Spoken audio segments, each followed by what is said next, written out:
um grande ser humano e que, na sequência, será um grande enfermeiro também. Então, muito obrigado pelo convite, pessoalmente feito por você. E estendo os agradecimentos ao COEST do Rio Grande do Sul, esta grande organização estudantil que prevê tamanha inserção nos embates relacionados à liderança, à concretização da democracia estudantil, às análises dos cenários que estão sendo constituídos não somente pela enfermagem, mas por outras profissões com anseios multiprofissionais, ainda com vistas interdisciplinares. Pensar que o COEST é um meio pelo qual o estudante pode emancipar sua capacidade, não somente de conhecimentos, mas de expansão das próprias informações as quais estará utilizando ao longo da sua formação e durante toda a vida profissional. Diante dessa pequena fala, me sinto lisonjeado em estar contribuindo com vocês. Tenho certeza que ao longo das nossas discussões eu posso aprender muito mais com vocês e gostaria muito de fazer um pedido, que essa noite a gente não tenha a mesma como um monólogo, não como uma palestra, mas que a gente possa fazer uma grande roda de conversa, pela qual vocês podem estar trazendo as suas contribuições, os seus anseios, as suas angústias, e por conseguinte vocês possam ainda trazer alguma experiência relacionada ao tema que possa introduzir algumas alterações possíveis, outras possibilidades que eu não estarei abordando, levando em consideração o tema. Como tu falaste, Júlio, a saúde prisional ou o olhar para as pessoas privadas de liberdade no contexto da saúde é um tema extremamente caro, um tema de muito valor no contexto das especificidades em saúde. O que nós não temos é uma representação fidedigna, por vezes, dos dados e uma representação equitativa das potencialidades que a saúde prisional tem, apresenta e promove dentro do contexto da saúde. Ainda a gente tem uma limitação importante na organização de conteúdos programáticos que se voltem para a formação e a enfermagem e que incluam a atenção integral à saúde das pessoas privadas de liberdade, à saúde prisional como um todo e às revisões que foram postas ao longo do tempo. Então, a tua introdução, ela já nos traz um desafio, ela já nos provoca uma emancipação de conhecimento que pode vir a ser elucidada em algumas partes na noite de hoje, mas eu convido a vocês para que possam continuar estudando esse tema e que vocês possam trazer ainda mais iniciativas que se voltem para as especificidades em saúde.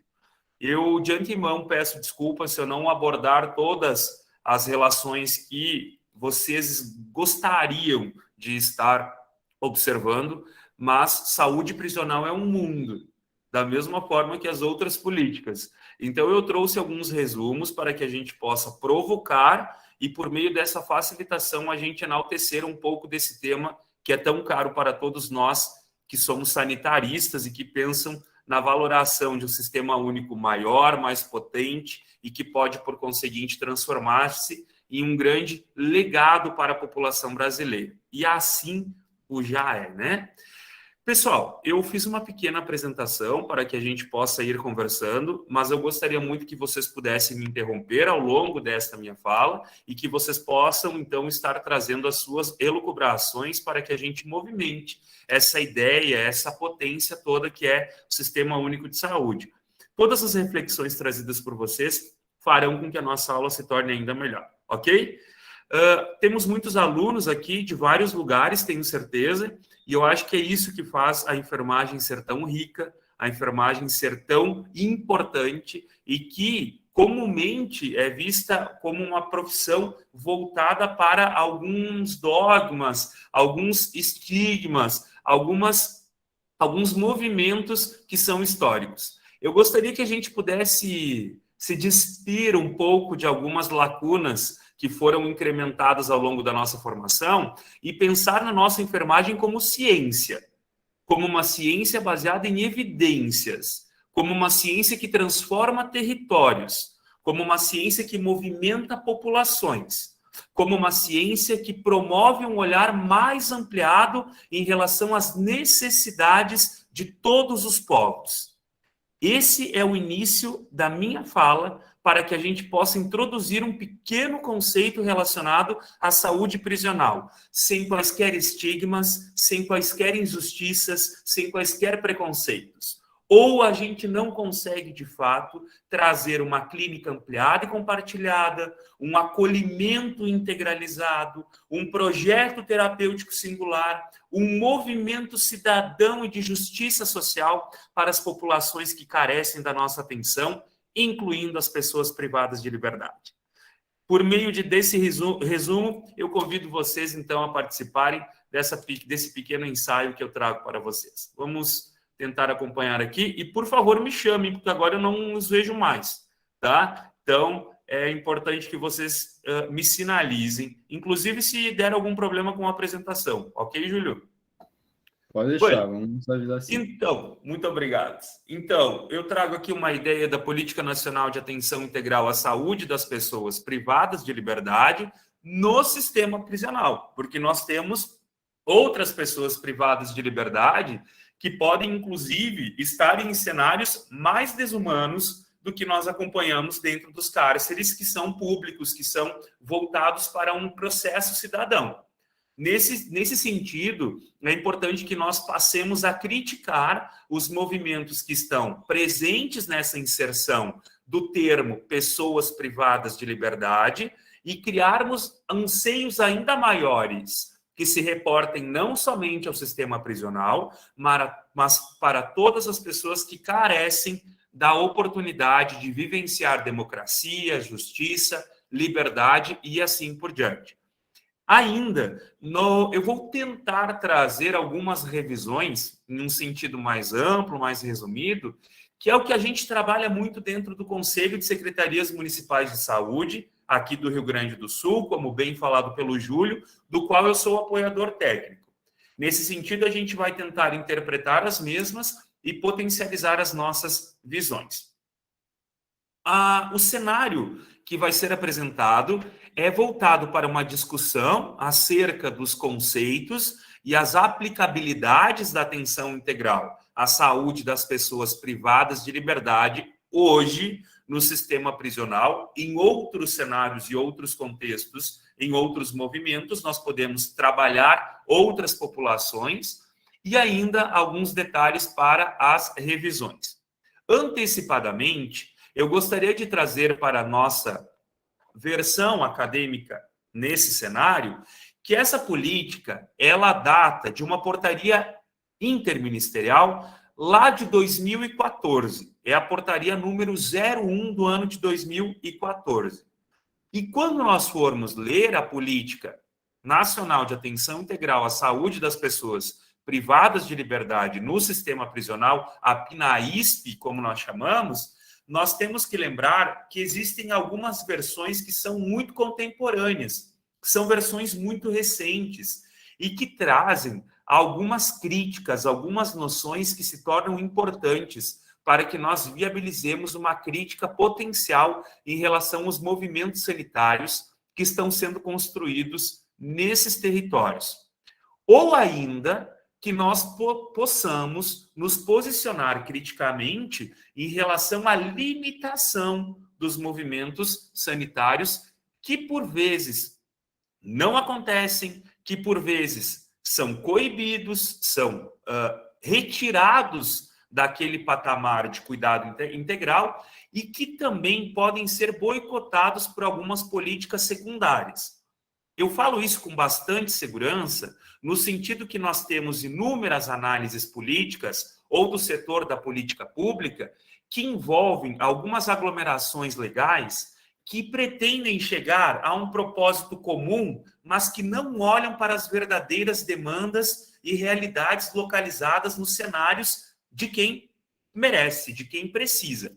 Então, eu gostaria que vocês fizessem essa crítica comigo e pensassem sobre alguns atravessamentos que podem acontecer nesses cenários e que podem instituir inovações que não potencializem a nossa PNAISP.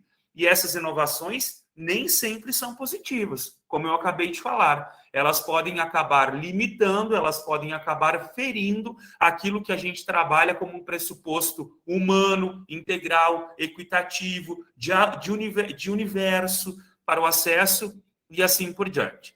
Diante disso, eu chamo atenção para as portarias 2298 do ano de 21, a nota técnica da Copris, número 17 de 21, e a nota informativa da Copris, número 11 de 2021. Lembrando que Copris é toda a comissão, né, toda a coordenação voltada para a atenção da saúde prisional dentro dos estados, principalmente. E essa relação que a gente faz junto a uma portaria que não é observada apenas por um ministério, poderia levar-nos à ideia de que esta política estaria potencializada, tanto no orçamento, quanto no cuidado, quanto nas deliberações, quanto no processo de gestão, quanto no processo de governança. No entanto, a gente também tem limitações em se tratando sobre o subfinanciamento que essa política sofre. Mesmo que a gente tenha tido notícias boas no ano passado, no que diz respeito à organização das equipes, ainda a gente tem uma priorização que não elenca essa população como prioritária. E aí a gente começa a demandar outras possibilidades que incluem a universalização de uma rede mais potente e que converse entre si. Pessoal, eu estou conversando de forma muito séria e muito direta com vocês que nós precisamos fazer referência, contra-referência, matriciamento, interconsulta, consulta conjunta, clínica ampliada, compartilhada, ou a gente vai ter limitações importantes que não chegam até a população que precisa. Isso a gente vê, isso a gente acompanha nas inúmeras outras políticas que estão acontecendo no Brasil e que, por vezes, nem tiragem de material suficiente tem para leitura dentro das equipes.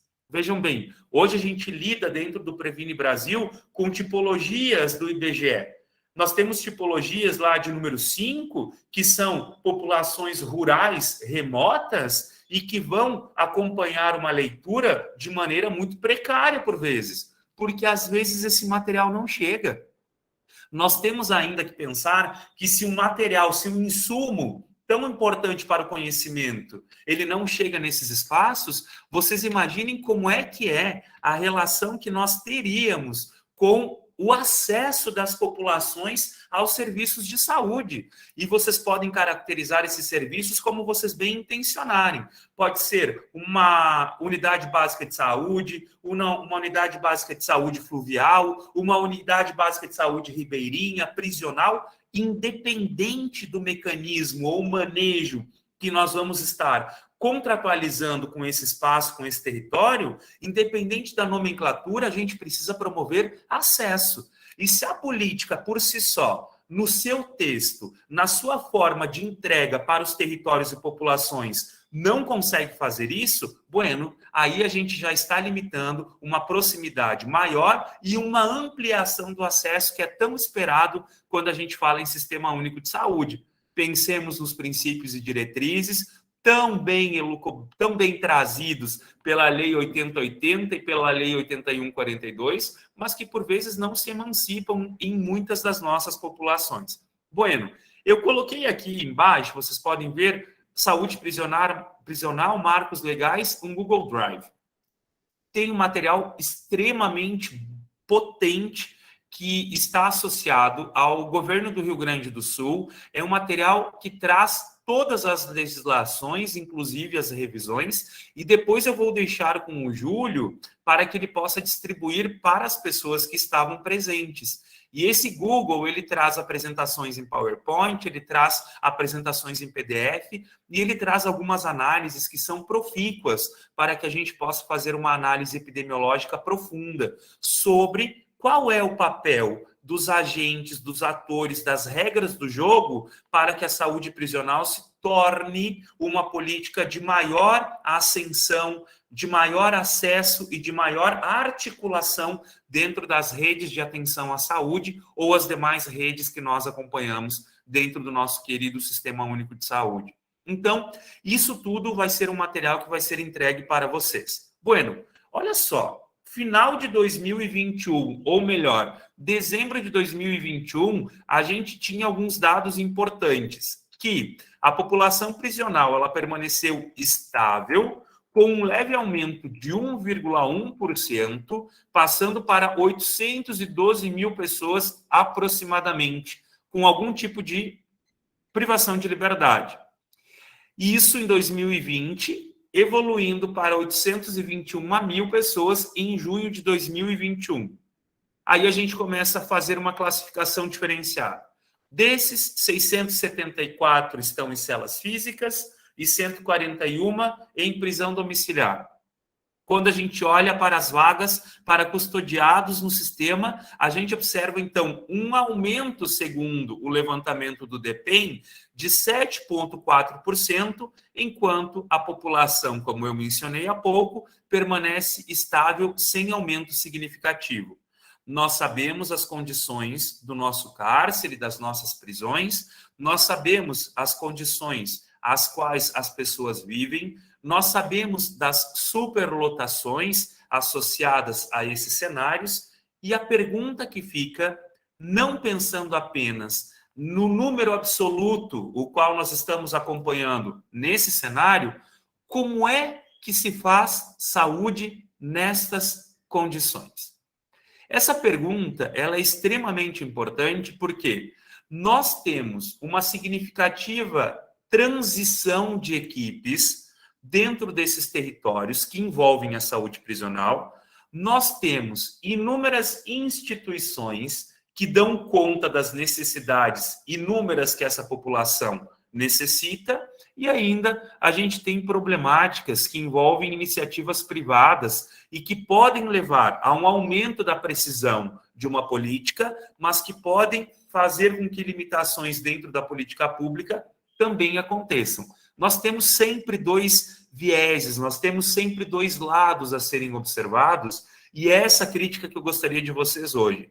Não olhem apenas para esse número absoluto, mas olhem o formato, como ele está distribuído, e principalmente, como é que 674 mil pessoas aproximadamente podem ser cuidados em territórios que têm limitações físicas, estruturais, de recursos humanos, de planejamento, de gestão, de governança, de orçamento, ou seja, tudo aquilo que a gente fala dentro do Sistema Único de Saúde, em populações que não estão privadas, a gente também fala para a população carcerária. E essa análise, ela pode ser feita de uma maneira muito breve dentro de qualquer buscador da internet, mas a crítica, a informação, o conhecimento que vocês vão construir a partir dessa informação parte dos pressupostos os quais vocês historicamente vêm construir, ok? Que históricos a gente tem para pensar na saúde prisional?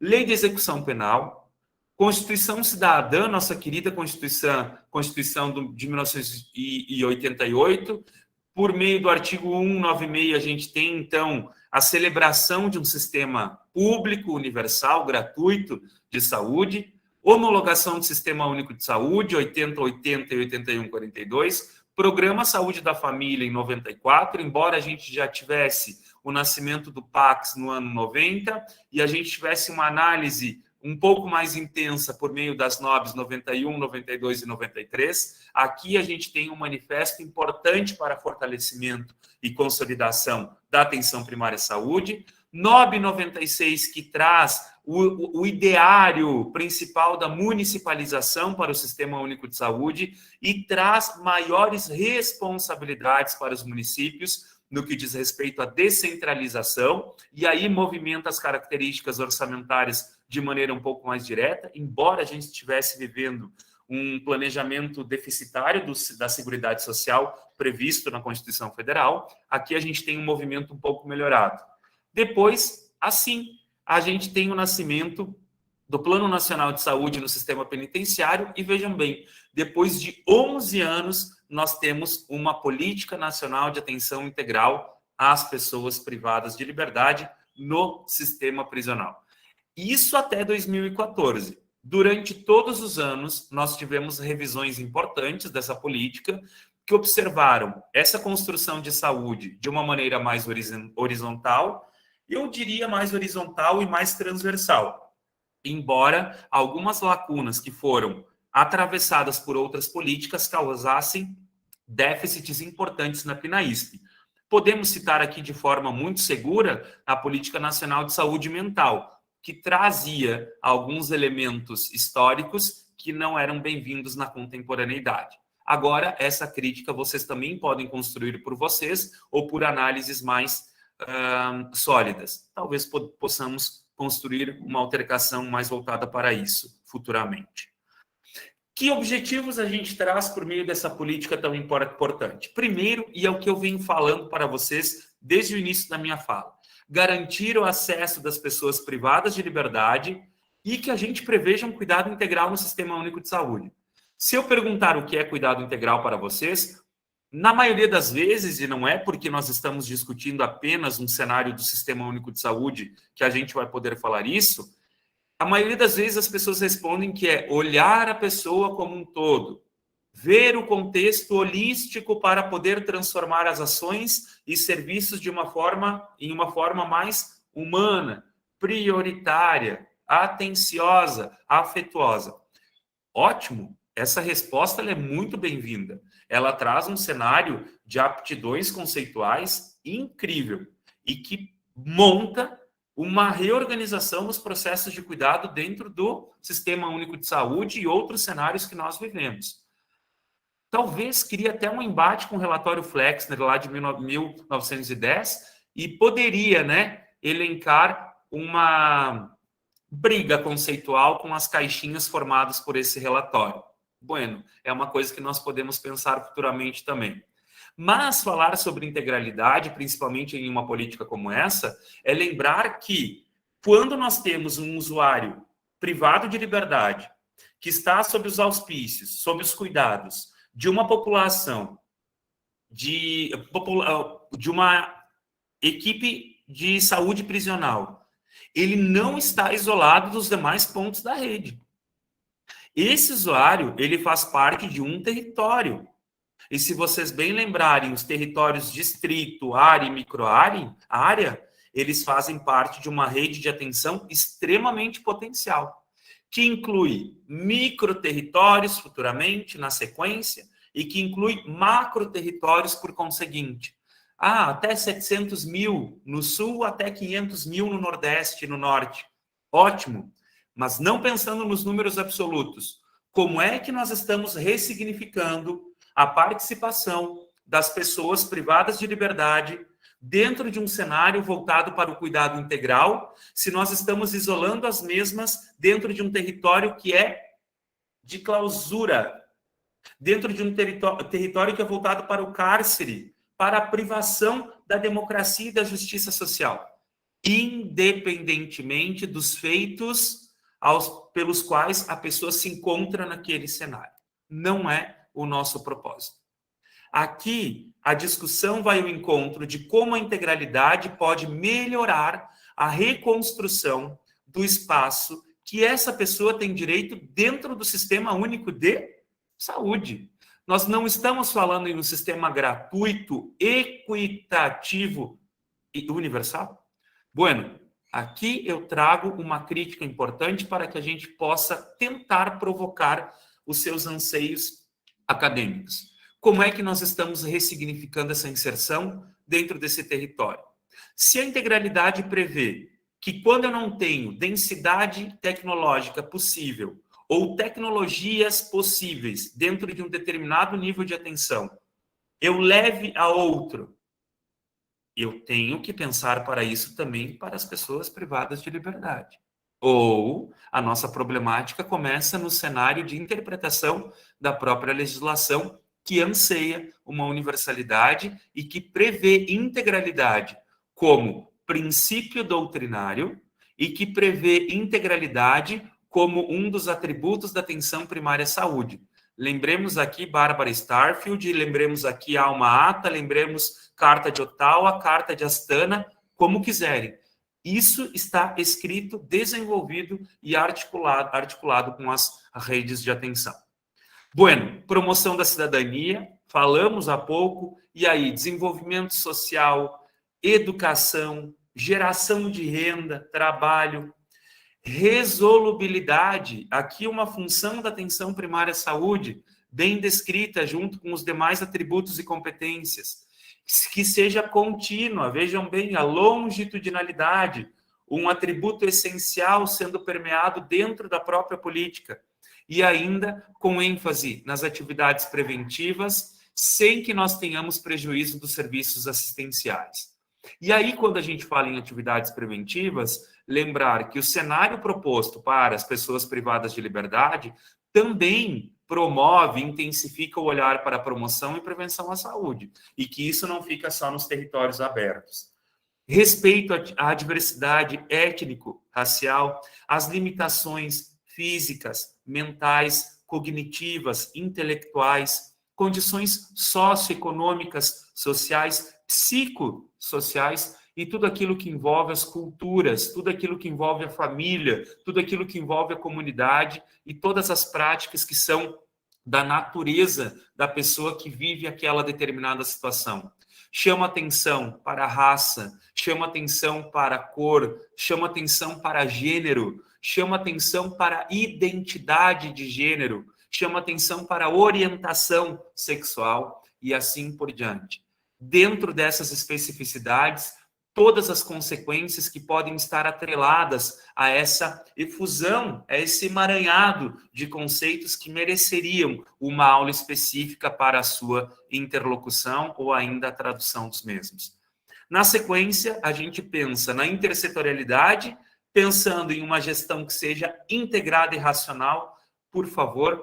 E quando a gente fala aqui, garantia de direito à saúde, me vem muito à cabeça Eugênio Vilaça Mendes, quando mesmo fala dos aparatos técnicos voltados para a capacidade de fazer gestão, para criar meios de planejamento e que cheguem a um patamar de governança específico.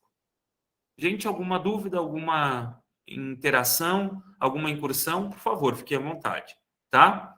Que tipo de fluxos nós temos para essa política? Primeiro, a adesão estadual. Naturalmente, os estados eles devem fazer essa adesão conforme o elenco que vocês estão observando. E a adesão municipal, a PNAESP, reitero, em vermelhinho ali, ela é facultativa. Primeiro, observar se o estado ele fez a adesão à PNAESP, essa que foi descrita em 2014, e na sequência, observando os meus territórios, demografia, capacidade técnica e principalmente presença de população privada de liberdade, eu posso então realizar a adesão. Essa adesão ela é vinculada a um orçamento, naturalmente, e essa adesão ela é vinculada a responsabilidades técnico, científicas, pedagógicas, políticas e estruturais. Sempre que a gente estuda, e nós enfermeiros estudamos isso de uma maneira muito aproximada, muito forte. Sempre que nós estudamos qualquer ação, qualquer intervenção, assim como as demais profissões, a gente fala sobre educação, a gente fala sobre gestão, a gente fala sobre gerência, a gente fala sobre informação, não é? E isso tudo está ancorando as determinadas políticas e principalmente aqui vos falo nesse dia. Só para que a gente possa lembrar, a composição das equipes, e aqui eu trago o próximo slide, depois vocês observam o próximo, que eu vi que eu falei um monte já. A gente tem as equipes de atenção prisional ESF, ES e ESB, lembrando que, eu já vou para o nosso asterisco, as equipes de atenção prisional de 6 horas deverão necessariamente serem constituídas pelo compartilhamento de carga horária com estratégia saúde da família e estratégia de saúde bucal do território, certo? Então, nós precisamos fazer essa transição junto a essas equipes e melhorar, garantir, ampliar o acesso dessas populações a profissionais que, por vezes, não estejam constituindo uma EAP mínima, ok? Vamos pensar. EAP mínima de 6 horas, 5 profissionais, como descritos, e o valor à esquerda de vocês. Uma equipe essencial, 20 e 30 horas, com 4 profissionais, e uma equipe ampliada, e aí vocês podem ver que além de uma equipe mínima, que nós acompanhamos como equipes mínimas de uma estratégia saúde da família, ou uma equipe de atenção primária prisional, a gente tem alguns elementos, outros profissionais, que coisa boa, né? Que vêm a dar, oferecer, corroborar com as atitudes sanitárias que nós vamos tomar. Esses profissionais, eles podem constituir uma rede de matriciamento potencial, eles podem melhorar a ideia de projetos terapêuticos singulares no cenário da população privada de liberdade e ainda eles podem criar mecanismos para interconsulta e consultas conjuntas. Bueno, eu vejo isso como algo muito potente e eu vejo algo que o governo do Rio Grande do Sul está fazendo de uma forma muito bacana por meio da rede Bem Cuidar, onde coloca equipes mínimas, mas também coloca profissionais complementares para fazer uma atuação integralizada e que potencialize aquele olhar, aquela priorização à população específica, no caso, os idosos nesse momento. Na sequência, a gente tem o quê? Uma equipe complementar psicossocial e os profissionais de saúde bucal com as cargas horárias e com os valores que vocês estão acompanhando na sequência. Quando a gente olha a cobertura das novas equipes de atenção primária prisionais, a gente começa a observar que de 1 a 100, ou seja, populações de 1 a 100, a gente pode contar com equipes mínimas. De 101 a 1.201, nós temos equipes de transição que podem complementar aquela carga horária de 20 horas, como vocês estavam observando agora. Essenciais, mais complementares psicossocial e equipe de saúde bucal. E quando eu olho para populações maiores dentro do cárcere, eu estou olhando para quê? Para equipes com 30 horas, com um número maior de profissionais, justamente para as possíveis soluções que nós podemos ter e os mecanismos de resolubilidade. Quando a gente faz essa transição, essa sequência que preparamos para vocês, ela cria uma forma diferenciada de olhar o mecanismo anterior, o fluxograma anterior, e aí o que nós temos que pensar? Que a Secretaria de Saúde responsável pela equipe, primeiramente, deve enviar ofício ao Ministério da Saúde. Essa adesão ela é feita direto ao Ministério da Saúde e vocês devem estar pensando automaticamente que quando eu tenho uma determinada equipe, eu tenho que soar a ideia do financiamento da mesma e esse financiamento é por meio dessa equipe. Hoje, de forma muito bacana, nós temos por meio do PIAPS, que são os incentivos da atenção primária do Rio Grande do Sul, também uma contribuição para as equipes prisionais, o que vem a somar, vem contribuir e potencializar um pouco das ações.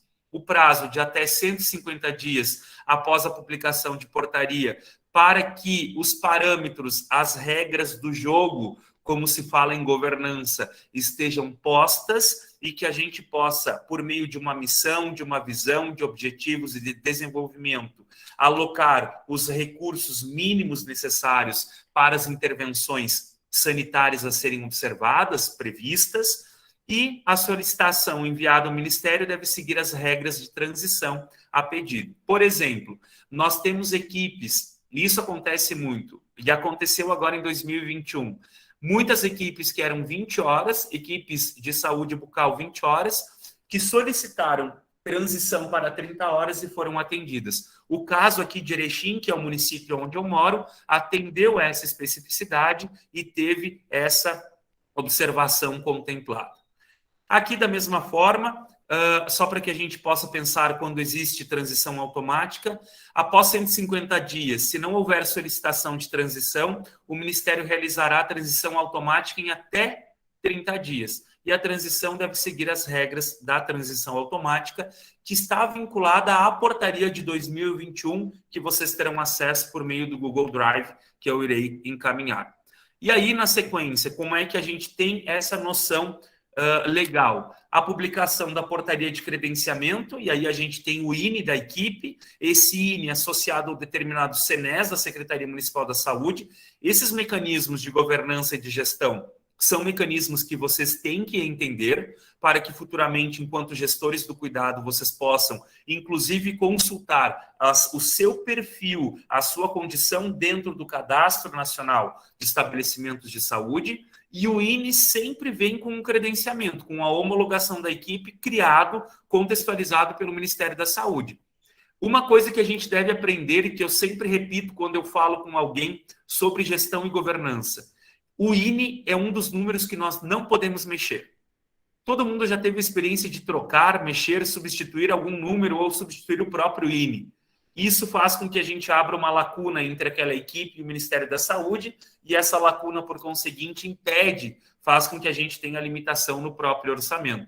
Os arcabouços que a gente tem que utilizar, eles são aqueles voltados para o início de um processo novamente. Então, demora novamente, faz com que a gente não otimize o nosso tempo e a gente tenha a falta de garantia de suplementação orçamentária quando for necessário.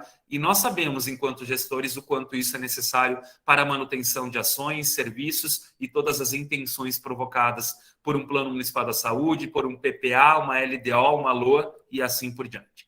E aí, a Secretaria da Saúde deverá cadastrar, vejam bem, a EAP no SENES, de acordo com a nova composição, carga horária em até 2 competências. Vejam bem, se a gente pensar em 2 competências, a gente fala em aproximadamente 60 dias, e a gente vai começar a pensar que, se essa equipe não for cadastrada de maneira organizada, dentro desse prazo legal, a gente pode ter, sim, o corte e a limitação da vinculação orçamentária. Ok?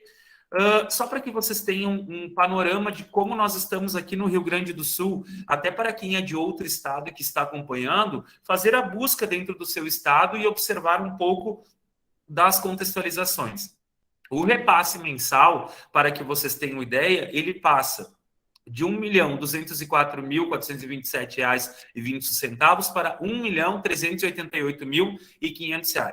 Quando a gente olha, parece que não é muito, mas para os municípios que recebem esses 10, esses 15, esses 20 mil a mais, existe uma diferença muito grande no pagamento do profissional, na manutenção do custeio, na manutenção, muitas vezes, quando a gente fala em PIAPs, do investimento.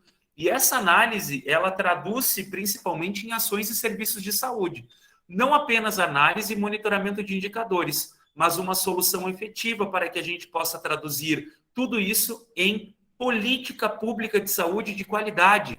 E essa política pública, se não garantida pelo status orçamentário e financeiro, pelo caráter, pelo perfil, pela organização das equipes. E aí eu menciono novamente, planejamento estratégico situacional, lembremos aqui Carlos Matos, da década de 70, lembremos aqui desse planejamento divididos nos seus momentos. Além disso, gestão que seja uma gestão democrática e que inclua mecanismos de proteção social, de democracia, de equidade e manutenção das ações previstas e ainda status de governança. E aí, quando eu falo e repito tanto isso de governança, é para que a gente pense que não é suficiente nós termos apenas uma capacidade técnica instalada, uma capacidade que produza elementos que promovam cuidado.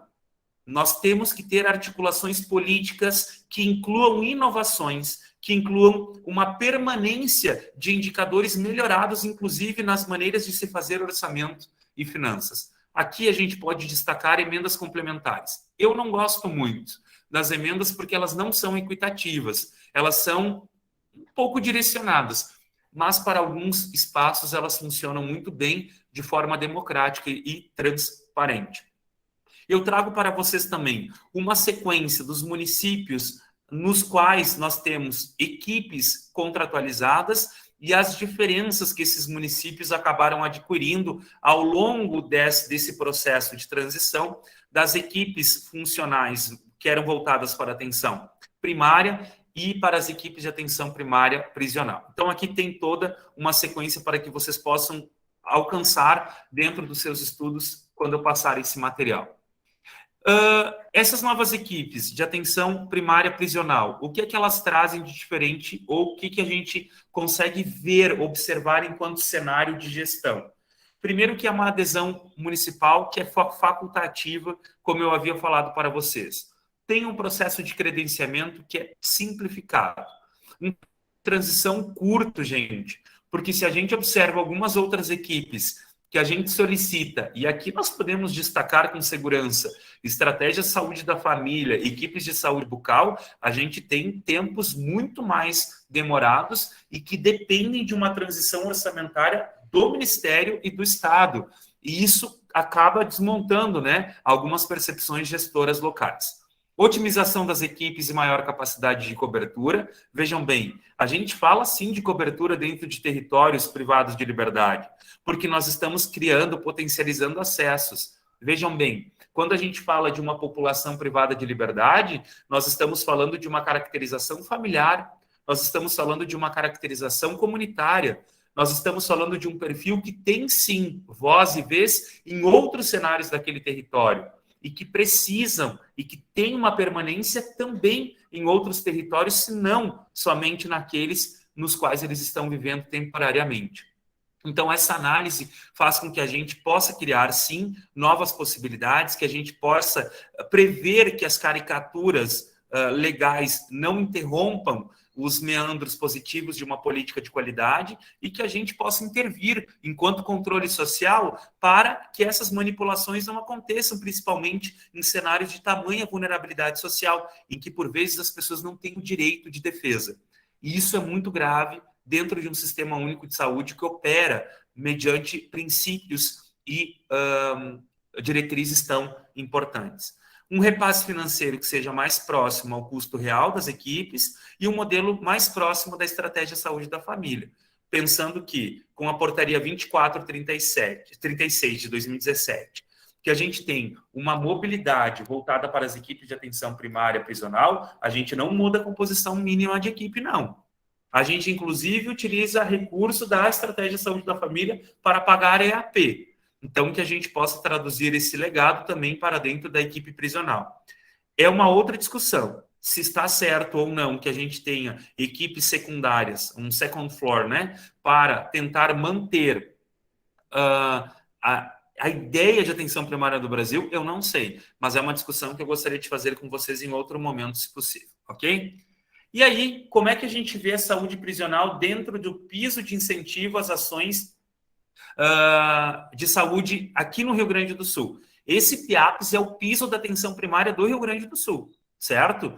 Nós tínhamos há algum tempo... me esqueci agora o nome, mas ele começou em 2014 aproximadamente, depois ele caiu justamente por orçamento, né, de Estado, mas agora o PIAPS volta, né, e ele vem com força bastante grande.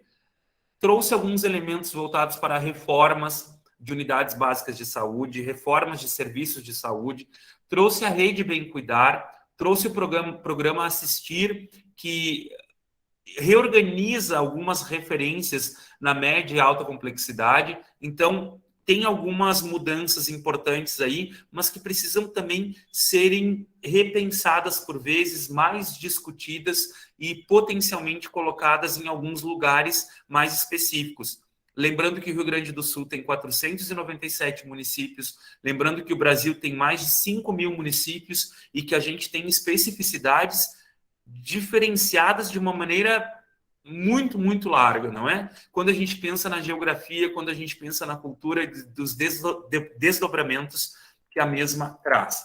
Então, o que muda na prisional? De forma bem sucinta, pequenas mudanças que já haviam sido atualizadas no começo do ano de 2020. Aqui, se vocês podem olhar na esquerda de vocês, até 100 pessoas, mínimo de 6 horas, de 101 a 200, mínimo de 6. E aí, exceto unidade prisional feminina ou hospital de custódia e tratamento psiquiátrico, que deverão ter 20 horas, lembrando na equipe complementar de psicossocial, de 201 a 500, mínimo de 20, e acima de 500, 20 a 30 horas, como nós vimos anteriormente. Aqui uma descrição de como esses incentivos dentro da política do Estado, eles estão associados, não muda nada na composição da equipe, e lembrando que essa organização, ela parte de um pressuposto de potencialidade integral, inclusive, ok? E aí, uma pergunta que eu acho extremamente importante nós nos perguntarmos. Por que é que a equipe prisional, ou por que esse cenário das populações privadas de liberdade não ficou dentro da POPs, que é a política das populações específicas? Quando a gente fala nisso, automaticamente a gente vai ao encontro das equidades. População negra, população LGBTQIAP+, população indígena, cigana, população circense, quilombola, ribeirinha, fluvial. Ou seja, a gente tem uma política que olha para essas populações e poderia estar colocando também a equipe de pessoas privadas de liberdade. E aí, na observação desse cenário, contextualiza-se que, dentro desse caráter, as equipes de atenção primária prisional, elas vão ter um incentivo que será feito por equipes, e não pelo montante das ações realizadas no âmbito das especificidades. Por exemplo, dentro da POPs, que cria um incentivo de R$50 mil para municípios trabalharem com populações específicas, constrói-se um plano de aplicação para que a gente possa introduzir algumas emancipações sanitárias naquela perspectiva. Dentro da prisional, a gente já tem o que? As regras do jogo, que são potencializadas pela portaria e que são divididas na caracterização da equipe. Então, aqui fica bem claro que, após uma avaliação técnica, verificamos que um único incentivo dentro do componente de promoção da equidade vinculado a equipes era o das equipes de atenção primária prisional. E com isso foi tomada a decisão de que esse incentivo às equipes se vinculasse ao anexo 2. E aí o que se diz no anexo 2? O componente de incentivo para equipes de atenção primária, caracterizando a EAPP dentro do nicho, dentro das especificidades das equipes de atenção primária. O novo incentivo, que é aquele das especificidades, fala da promoção da equidade, enfrentamento do preconceito, da discriminação e do racismo contra populações específicas, que é o anexo 3 dentro do PIAPS. Esse aqui, inclusive, pessoal do Quest, é um tema extremamente importante, porque falar do POPs, ele se torna uma ideia que traz um emaranhado de possibilidades. Não trata só de um, mas trata do todo, e esse todo vai ao encontro da equidade. Mais uma coisa que é importante que eu gostaria de trazer para vocês é o cuidado que tem que ser feito para as mulheres em gestação, as mulheres em amamentação, as mulheres puérperas. E esse cuidado, claro, elevando o status da saúde materno e infantil e garantindo a efetivação de integralidade nesse processo de cuidado à criança, de cuidado à mulher e de cuidado à família. Então, nas unidades prisionais com equipes de atenção primária prisional, habilitadas pelo gestor do SUS, por meio da PNAISP, o acompanhamento pré-natal será realizado dentro do estabelecimento, pela equipe de EAPP, observando o número de profissionais que ali estão integrando aquela equipe e que podem dar conta de um pré-natal de baixo risco e, se necessário, podem ocupar cenários da rede para otimizar aquele atendimento sob outros contextos. Nas unidades prisionais sem equipes de atenção primária, o acompanhamento pré-natal se dará na rede, conforme pactuação acordada entre o gestor do SUS do município e o gestor da unidade prisional. E aí é importante lembrar que existe a questão do transporte, do asilo, existe a questão da proteção relacionada a esse manejo, a esse deslocamento entre A e B, que é responsabilidade dos órgãos que estão cuidando da saúde prisional aqui no Brasil. Caso não haja unidade básica de saúde dentro do presídio, o acesso aos exames de pré-natal na atenção básica deve ser realizado na unidade de referência do município. E aí, a maioria dos municípios tem uma unidade, que é a unidade de referência em saúde da mulher, e se não for, é a unidade básica de saúde do município ou a unidade básica referência em saúde naquele determinado espaço. Além disso, tem que se avaliar na admissão desse usuário, dessa usuária, se é saudável tendo essa perspectiva como uma avaliação de rotina anual ou conforme a demanda, e aí eu colocaria aqui uma barra necessidade, pensando nas vulnerações possíveis, os riscos que ali estão ancorados, promoção de formas de cuidado na instituição, entre as várias equipes que compõem a mesma e entre os vários perfis profissionais que estão atuando com protagonismo sanitário. Se for portadora de agravo ou uma doença pré-existente, um acompanhamento periódico médico, odontológico, de enfermagem, psicológico, que deve ser programado a depender da situação e por meio das diretrizes clínicas daquilo que a gente tem como protocolo específico, ok? E aqui, quando a gente pensar nesses atendimentos, não é apenas por demanda espontânea. Vocês podem bem observar que é programado, é um cuidado continuado / programado. E é uma coisa que o Previne Brasil vem provocando muito dentro das equipes. Cuidado continuado e programado e não alto do episódio. E isso me chama muita atenção quando eu faço os treinamentos nas equipes, porque a gente acaba percebendo que a maioria das equipes, além de não usar o SWAP de forma correta e a inserção dos códigos SIG, SIGTAP e SIAP, eles ainda não, eles finalizam, criam um desfecho e não promovem um cuidado continuado. Gente, nós estamos falando, em sua maioria, de doenças crônicas. E aí a longitudinalidade nesse parecer cai por terra, né?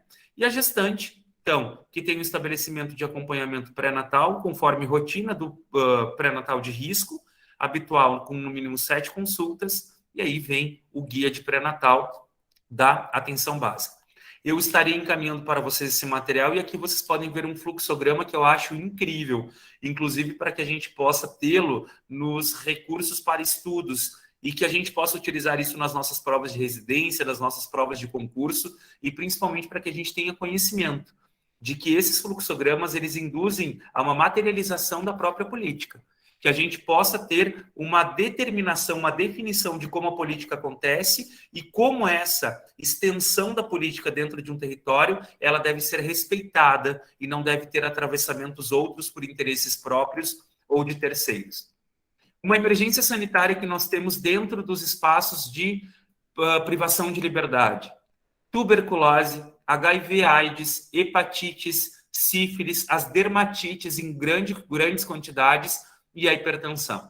E aqui a gente chama atenção que, para cada um desses quadros, nós temos diretrizes específicas dentro da atenção primária à saúde que as equipes tomam como uma especificidade de rotina.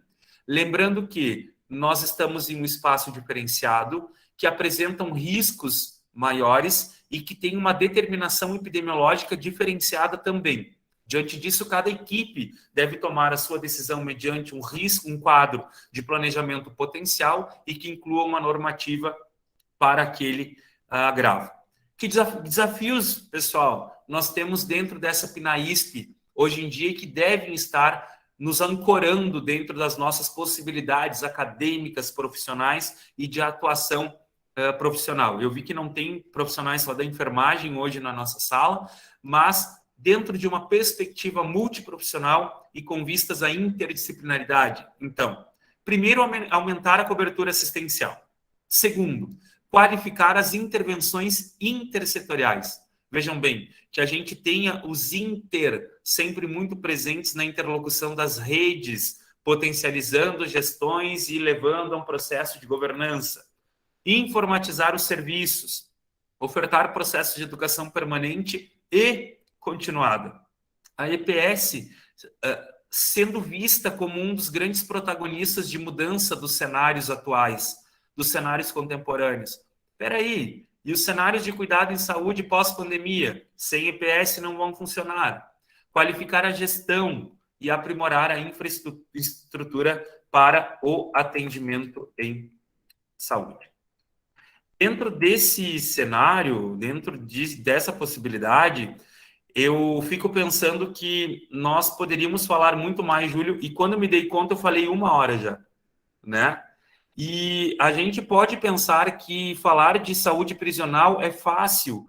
Falar de saúde prisional é pensar em pessoas que estão enclausuradas ou que estão no cárcere, ou que não têm outras possibilidades senão aquelas que já estão vivendo.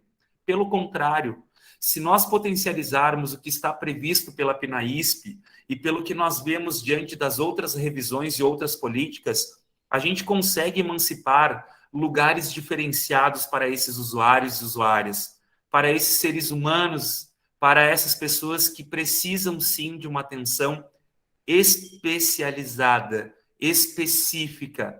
E quando eu falo especializada, é especializada em atenção primária à saúde, senhoras e senhores. Não é especializada nas caixinhas criadas por relatórios de outros espaços.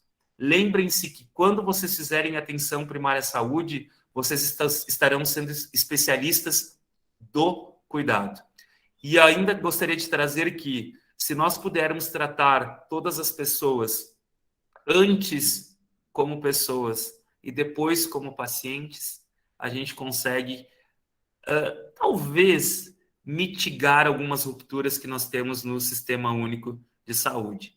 Nem todo mundo pode ser curado, mas todo mundo pode ser cuidado.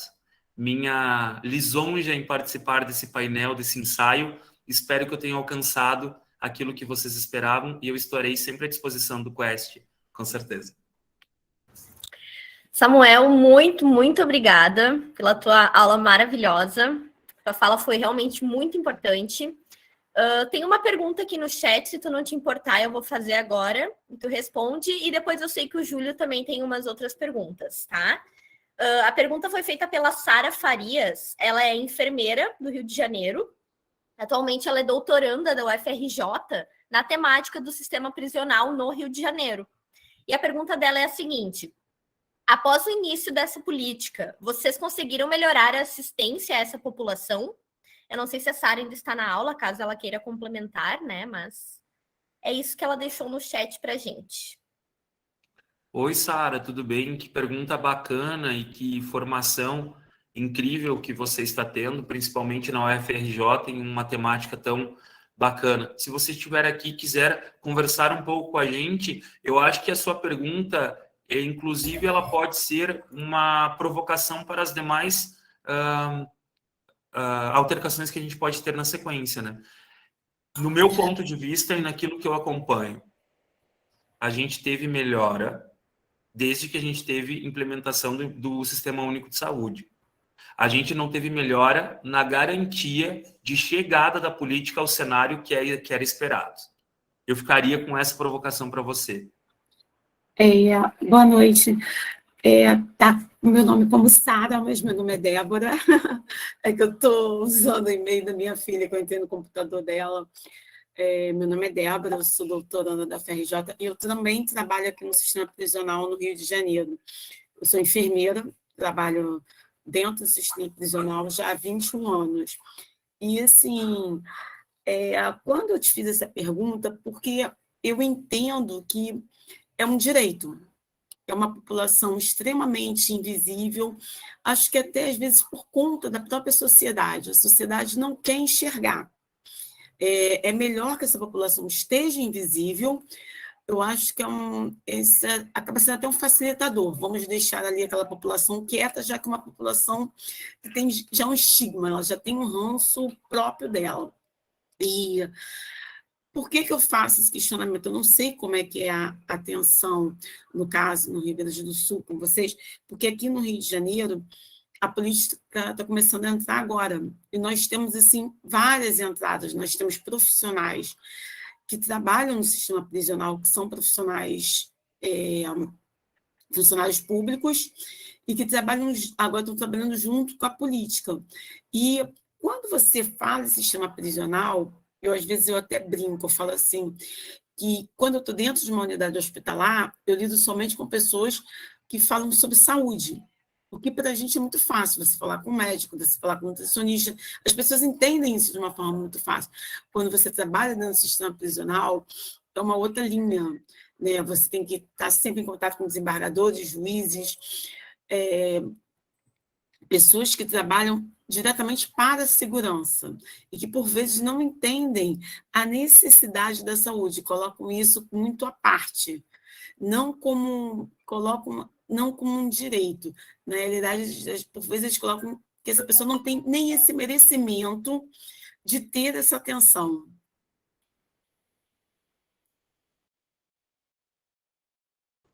Isso que tu falas é extremamente importante, porque nós temos equipes aqui que não são equipes somente da saúde, que são equipes que fazem parte da superintendência relacionada ao cuidado prisional. E aí a gente começa a pensar que, por vezes, eles têm uma aproximação muito mais ao regime de cuidado legal daquela justiça que foi implantada historicamente, do que propriamente dito a promoção e prevenção à saúde que nós esperamos de uma equipe de atenção primária ou de uma equipe estratégia saúde da família. Então, tudo isso que tu falas é uma realidade também vivenciada dentro do Rio Grande do Sul. Mas eu acredito que a gente tem uma implementação um pouco mais significativa de equipes, pensando que nós temos equipes municípios pequenos com algumas estruturas prisionais e que a gente tem uma aproximação maior entre esses profissionais das diferentes instituições, o que pode vir a vincular de maneira um pouco mais organizada as noções sanitárias que nós esperamos, Débora.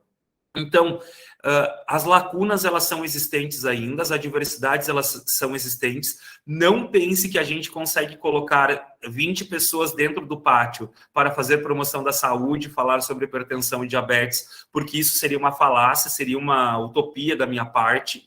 Mas a gente consegue minimamente recorrer a algumas possibilidades de acadêmicos dentro do sistema prisional, a gente consegue colocar equipes de outros nichos da Secretaria Municipal da Saúde, falando com os internos, falando com as pessoas privadas de liberdade, e eu acho que isso pode trazer um pouco mais do seio, da identificação da PNAISP nas possibilidades de cuidado.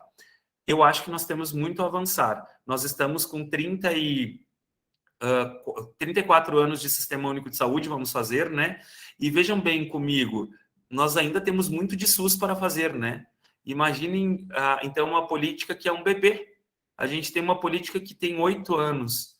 E agora a gente tem uma reorganização dela por meio de algumas novas portarias.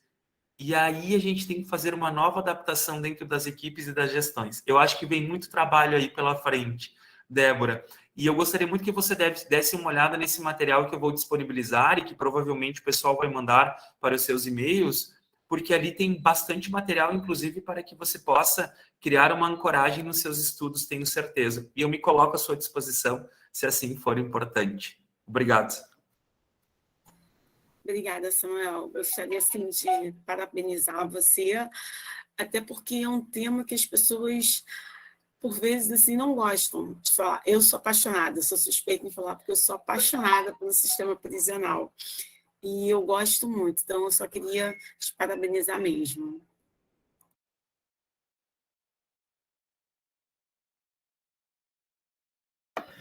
Então, agora eu tenho mais 2 perguntas, porque uma tu já respondeu. E aproveitando o gancho, como tu falou que, como aqui na nossa região, né? Nossa região, ela tem cidades pequenas, por exemplo, a minha não tem 9.000 habitantes, que é Barão de Cotegipe. Eu gostaria de saber por que a PNAISP, ela é de adesão facultativa para os municípios, sendo que esses municípios que são menores, eles,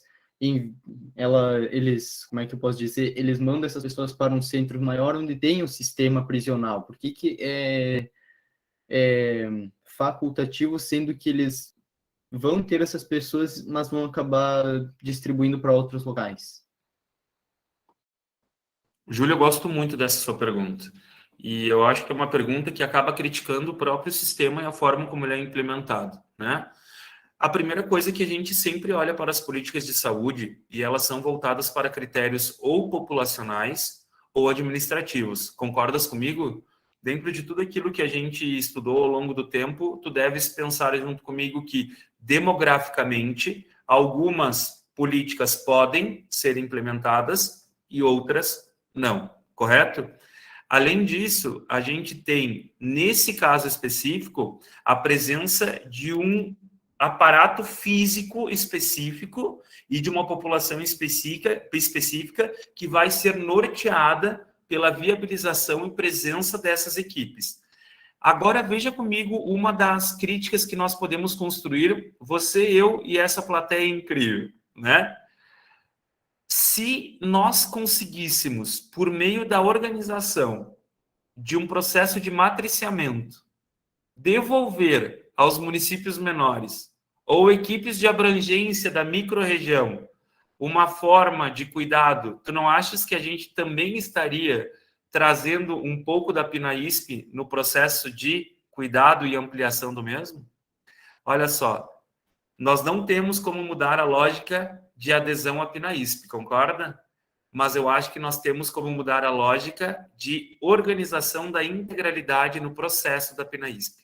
E aí eu colocaria como um dos mapas a serem considerados o mapa do matriciamento, justamente para melhorar as altercações sobre o tema e preparar as equipes para o retorno das pessoas privadas de liberdade para os seus territórios.